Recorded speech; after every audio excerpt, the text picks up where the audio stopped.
Hello, everybody, and welcome to Church at Home with Rachel for Tuesday, the 2nd of June. I hope you're having a wonderful month thus far, 2 days in. Yesterday, I think I talked about enemies, and today I'd like to talk about what we do with anxiety. Um, I've recently been having some conversations with someone who's going through a time of discernment and wondering and done all kinds of the preliminary stuff, and now it's the waiting game.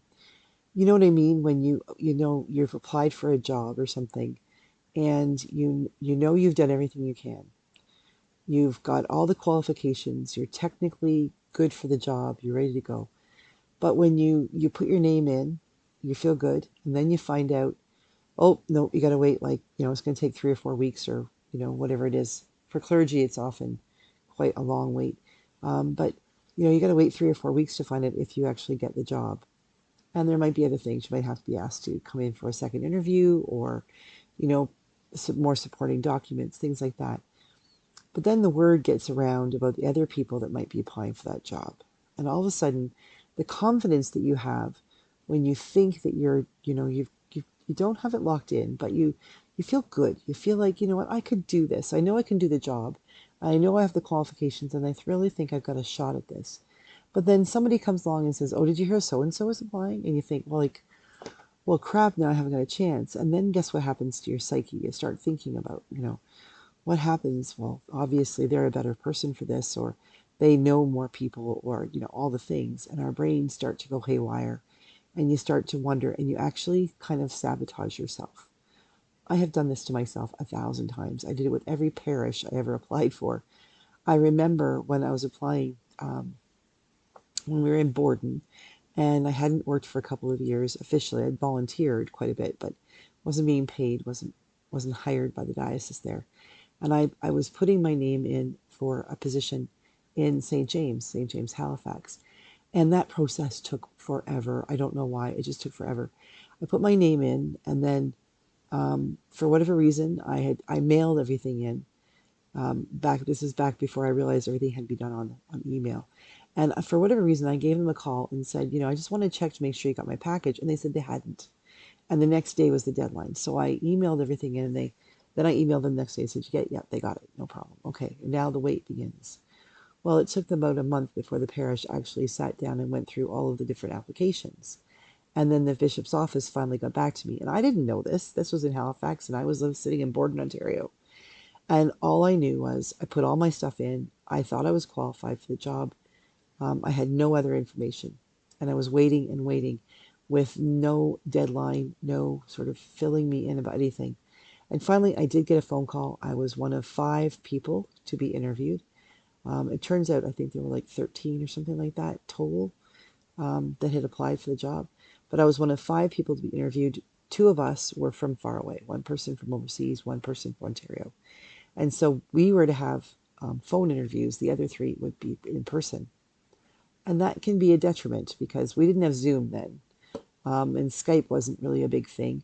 So I had to sell myself over the phone.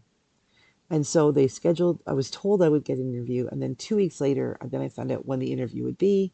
So we're way past 6 or 8 months or 8 weeks since I put my application in the first place, and with no information.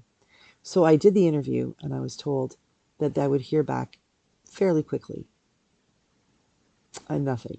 For 2 more weeks, nothing. And then I was called and said, would you come out for an interview? Okay, I needed a second interview. They wanted to meet me in person. I was very fortunate. Rob's military would pay for me to go for the interview, and all that stuff, but it was very frustrating. And I didn't find out then for another 2 weeks after that I did indeed get the job. And when I found out I got the job, we'd already given up our home. We already knew we had to move out of our house, in the middle of July in Borden, and we had no idea where we were going to live if I didn't get this job. The house that, if I got the job, had a rectory, but it was just absolutely terrifying. And I couldn't sleep. Rob was already in Halifax. I was living in the house in Borden by myself, and I prayed and I prayed, and I walked and I walked and I walked and I walked and I cried and I prayed. I drank a lot of tea, and I sat outside and I walked the Petroleum Trail, which is a beautiful trail in Borden. It's like a bike path. People walk it. And finally, one day I was sitting in my chair and I heard a voice say to me, "Why do you worry? Why do you worry?" It's like, it was almost like I heard the voice, and at the same time, it was like a ticker tape. You know, when you watch the news, it's got the little things that say upcoming or breaking news at the bottom. It's not really breaking news, it's just, extra things for you to pay attention to. That's what happened. It was like, heard the words, "Why do you worry?" And across, like a ticker tape going across the bottom, "Why do you worry?" printed in my head. Thought I was losing my mind. And then all of a sudden I realized I need to stop worrying and I need to start praying. I need to pray for all five of the candidates. I need to pray for all five of the people who are applying for this job, who have been interviewed, who are being interviewed.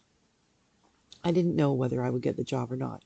But what I did want was, I was convinced, after having read all the paperwork and doing all the things, I was convinced that I could do a good job for these people. But I was also convinced that they were good people. And so my prayer was that the right person would be hired. And that if it wasn't me, I'd be okay. God would take care of us. And that was a hard prayer to pray. It's a hard prayer to pray. And sometimes we have to pray the hard prayer. But I gotta tell you, once I said that prayer, now I still kept walking. Like, I must have put miles on my feet. I walked and walked and walked all the time. I walked to the library. I walked the Tim Hortons. I walked the Trillium Trail, because moving was the only thing that kept me from wanting to throw up. I was so nervous. But I continued through all of that to pray God's will be done. And I prayed for all of the members, all of the people, the priests who would be applying for that job. And I just trusted. So my friend who's applying for a job and is concerned about whether or not they'll get it, and all the stuff and all the waiting and all the questions, that is my advice to them as well. Pray. Pray not that you necessarily get the job, but pray that the right person will. Because if you're being called to do something and this isn't it, then there's something bigger and better waiting. Because this wouldn't have been a good fit for you anyway. But you never know what might be out there in the future.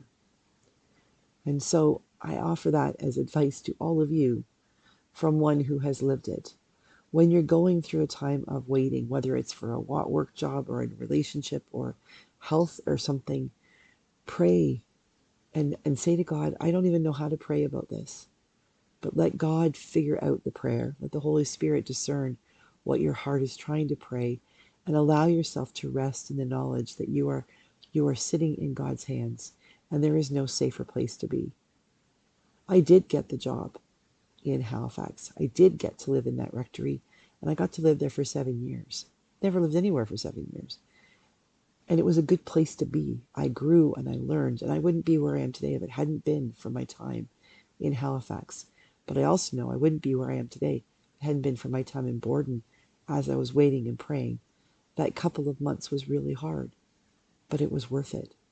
So if you're going through a difficult time, if you're worried about something, pray about it. Try not to stew about it. And when you figure, okay, I've prayed, now get up and go for a walk. Read a book, play a game, walk your dog. Do whatever you need to do to take your mind off it. Because we have to leave things in God's hands and let God's timing work itself out. It really is as simple as that. Pray and trust. Have a great day. God bless you. I'll see you again tomorrow for Church at Home with Rachel.